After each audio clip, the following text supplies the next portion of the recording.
Dixit is a family game for 3 to 6 players, ages 8 and up, and each game runs about 30 minutes long. Begin by shuffling up the deck of cards and dealing out 6 random cards to each player.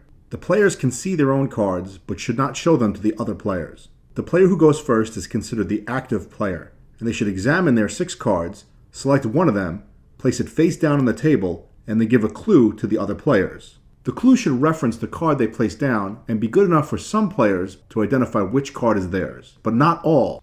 Each of the other players will then place one of the cards from their hand face down on the table, picking the one that is closest related to the clue that was given. Those cards are then shuffled by the active player and then placed face up on the table in a random order. For example, if I was the active player, I might place this card down and give the clue, "I'm scared." Now, the clue can be as long or as short as you want it to be, as many words, you could tell a story, you can make a sound. There are no limitations to how much information you can give about your card.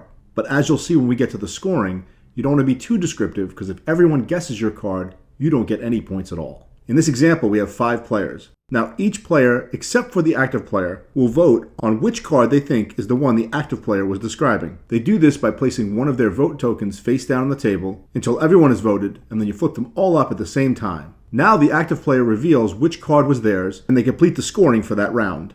In this example, as the active player, I threw down the second card, which got 1 vote, but not all the votes. Therefore, it fits into category 3 for scoring.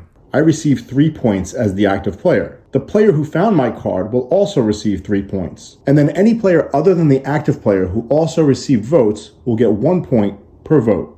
If all players had found my card, it would fall into category 1, and I would have received 0 points, but all the other players would have received 2 points.